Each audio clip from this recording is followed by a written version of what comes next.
যাত্রীদের জিম্মি করে দাবি আদায়ের আন্দোলন দুঃখজনক। রানিং স্টাফদের বেশিরভাগ দাবি মেনে নেওয়া হয়েছে, বাকি দাবির বিষয়ে আলোচনায় বসতে সরকার প্রস্তুত বলে জানিয়েছেন রেলপথ উপদেষ্টা ফাজুল কবির খান।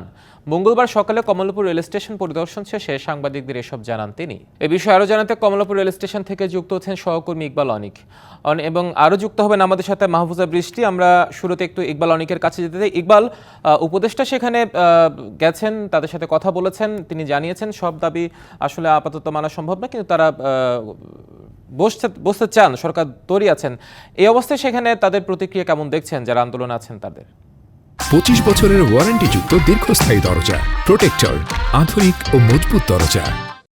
হিমাদ্রি, আপনি যে রেল শ্রমিকদের যে ধর্মঘটটি চলছে, এটি কিন্তু গতকাল রাত 12টা থেকে শুরু হয়েছে। এখানে কিন্তু রেল সচিব এবং উপদেষ্টা এবং রেলের যে মহাপরিচালক, তারা কিন্তু এখন রেলের যে শ্রমিক ইউনিয়ন আছে তাদের সঙ্গে কিন্তু বৈঠকে বসেছেন। বৈঠকটি কিন্তু এখন চলমান রয়েছে এবং সকাল থেকে কিন্তু এই কমলাপুর রেলওয়ে স্টেশন এলাকায় কিন্তু যে যাত্রীরা ছিলেন তারা কিন্তু ভোগান্তির শিকার হয়েছেন এবং তাদের এই ভোগান্তি লাঘবের জন্য কিন্তু রেল কর্তৃপক্ষ বিআরটিসি বাস বা অন্য কোনো বাসের যে সুবিধাগুলো রয়েছে সেটিতে কিন্তু তাদের যাতায়াতের ব্যবস্থাটি করে দিয়েছেন এবং দিনাজপুর থেকে কয়েকটি ট্রেন কিন্তু গতকাল রাতে ছেড়ে এসেছে। তার মধ্যে একটি ট্রেন কিন্তু আজকে এই কমলাপুর রেলওয়ে স্টেশনে এসে পৌঁছিয়েছে এবং বাকি ট্রেনগুলোও কিন্তু পথে রয়েছে এবং কর্মবিরতি যে তাদের যে মাইলেজ বৈষম্য যে নিরসন, সেটি কিন্তু 2021 সালে সরকারের পক্ষ থেকে কিন্তু এটি বাতিল করা হয়। পরবর্তীতে কিন্তু তারা আন্দোলন করে সেই সুবিধাটা কিন্তু 2022 সালে পুনরায় চালু করে।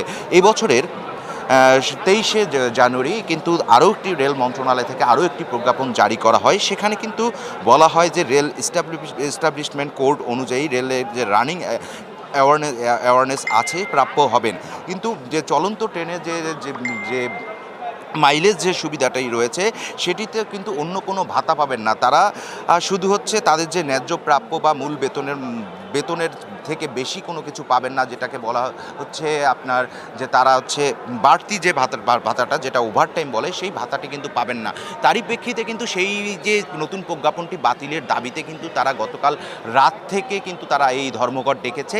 এখন পর্যন্ত কিন্তু তাদের ধর্মঘটটি চলছে। এখন একটি মিটিং চলছে, মিটিংটি শেষ হলে কিন্তু আমরা জানতে পারবো যে তাদের এই ধর্মঘট তুলে নেবে কি না এবং ধর্মঘটের তাদের যে দাবি দেওয়াগুলো রয়েছে সেটি কতদিনের মধ্যে বাস্তবায়ন হবে। তো হিমাদ্রি, এই ছিল কমলাপুর রেল স্টেশন থেকে আমার কাছে সবশেষ অবস্থা। ইকবাল, আপনাকে ধন্যবাদ আমাদের সাথে যুক্ত হওয়ার জন্য। আমরা যেতে চাই মাহফুজা বৃষ্টি আছেন। বৃষ্টি, জানাবেন সেখানে কিন্তু 106টি আন্তনগর ট্রেনের মধ্যে প্রায় 75,000 যাত্রী পারাপার করা হয়। এত সংখ্যক যাত্রীর জন্য বিআরটিসির বাসের যে সেবাটা দেওয়া হয়েছে সেটি আসলে কতটুকু যৌক্তিক?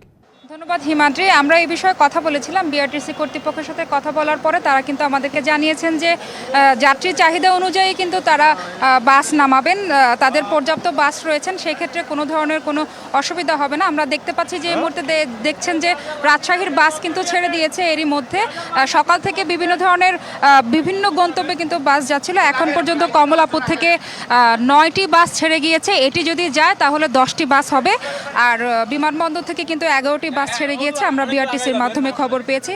আমরা একটু কথা বলি, এখানে যারা আছেন যাত্রীদের সাথে যদি একটু কথা বলতে চাই তাহলে যে আমরা একটু কথা বলবো। আপনার সাথে একটু কথা বলি যে আপনার টিকিট কি আগে কাটা ছিল? কখন আসবে? আমার টিকিট কাটা ছিল 22 তারিখে। আমি আসছি 12টার দিকে। তারপরে আসার পরে শুনলাম যে ট্রেন চলবে না। ট্রেনের বদলে বাসে যাচ্ছেন, কেমন মনে হচ্ছে সেবা?